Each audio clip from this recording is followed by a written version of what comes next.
বোলপুরে প্রসিদ্ধ মিষ্টির দোকানে দই বড়া খেয়ে অসুস্থ। সর্বমঙ্গলা মিষ্টির দোকানে দই বড়া খেয়ে অসুস্থ প্রায় 50 জন। সংশ্লিষ্ট হাসপাতালে ভর্তি অনেকেই। মৃত্যুর মুখ থেকে ফিরে এলাম, কর্তৃপক্ষের শাস্তির দাবি করছি।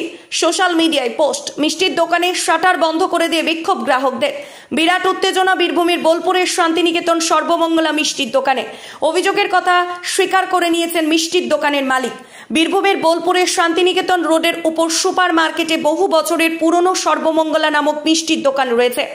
দুদিন আগে মিষ্টির দোকানে দই বড়া খেয়ে বোলপুর শান্তিনিকেতনের প্রায় 50 জন স্থানীয় বাসিন্দারা গুরুতর অসুস্থ। কেউ ভর্তি রয়েছেন বোলপুর সুপার স্পেশালিটি হাসপাতালে, কেউ আবার ভর্তি রয়েছেন বিশ্বভারতী নিজস্ব হাসপাতালে। সকলের পেটের সমস্যা, মাথা ঘুরছে, শরীর ভীষণ দুর্বল, চিকিৎসা চলছে। দিন কয়েক ধরে দই বড়ার আতঙ্কে ভুগছে বোলপুর শান্তিনিকেতন, অথচ কোনো হেলদোলই নেই মিষ্টির দোকানের মালিক শ্যামল মণ্ডলের।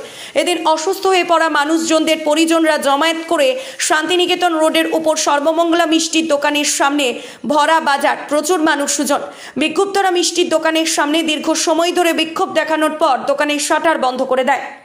সেই সময় আবার পশ্চিমবঙ্গ মিষ্টান্ন ব্যবসায়ী বীরভূম শাখার কর্মীদের নিয়ে হাজির মিষ্টির দোকানের মালিক শ্যামল মণ্ডল। মিষ্টির দোকানে ক্ষোভের আগুন জ্বলছিল বিক্ষোভকারীদের মধ্যে। মিষ্টি ব্যবসায়িক সংগঠনের লোকজন ও মিষ্টির দোকানের মালিককে সামনে পেয়ে ক্ষোভের আগুন আরও বেড়ে যায় বিক্ষুব্ধদের মধ্যে। বিক্ষুব্ধদের মধ্যে সৈকত কুমার সিংহ তার বন্ধু হাসপাতালে ভর্তি। কৃষ্ণেন্দু হাজার তার ভাগ্নি দই বড়া খেয়ে অসুস্থ অবস্থায় চিকিৎসাধীন। তাদের অভিযোগ, সর্বমঙ্গলা মিষ্টির দোকান থেকে দই বড়া খেয়ে অসুস্থ হয়ে পড়েছে প্রায় 50 জন। কেউ হাসপাতালে ভর্তি, আবার কেউ আবার বাড়িতে থেকে চিকিৎসা চালাচ্ছে। অনেকেই আতঙ্কিত, ভীত সন্ত্রস্ত হয়ে পড়েছে।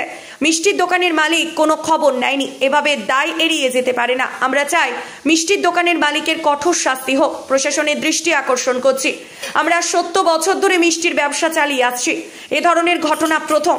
কোনো চক্রান্ত রয়েছে কিনা খতিয়ে দেখা হচ্ছে। মিষ্টির কারখানার সিসিটিভি ফুটেজে খতিয়ে দেখব কর্মীরা সংক্রান্ত করে কিছু করেছে কিনা। তবে পুরো ঘটনার দায়ী স্বীকার আমি করছি।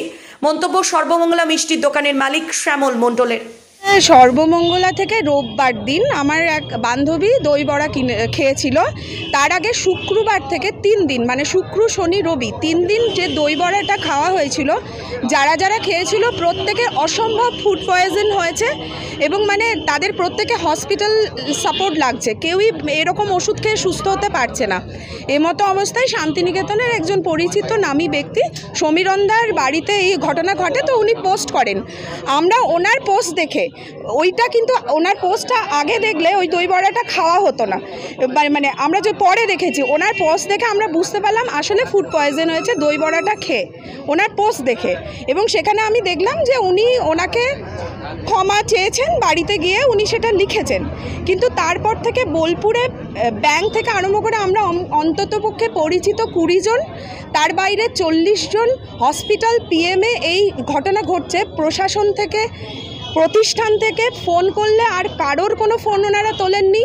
এবং কোনো রকম যে একটা, আমরা 3 পুরুষ ধরে এখানে সবাই পরিচিত যারা মিষ্টি খায়, মিষ্টি নেয়, এরকম একটা দুর্ঘটনা যে ঘটেছে, আরে কেউ কারোর পাশে থাকে না, ব্যক্তিগত লোকরাই থাকে। কিন্তু একটা প্রতিষ্ঠানে এত মাস, একটা শহরের ফুড পয়জনিংয়ে এতজনের ক্ষতি হয়েছে, একটা কোথাও কোনো ক্ষমা প্রার্থনা বা কোনো প্রতিবেদন প্রশাসনের কাছ থেকে ফুড যে কোনো একটা কি কারণে হলো বিষক্রিয়া বা প্রতিষ্ঠান, কিচ্ছু আমরা জানি না। জাস্ট জানি না, এতগুলো লোক 5 দিন ধরে করছে, এখন ওনারা কিছুই বলছেন না।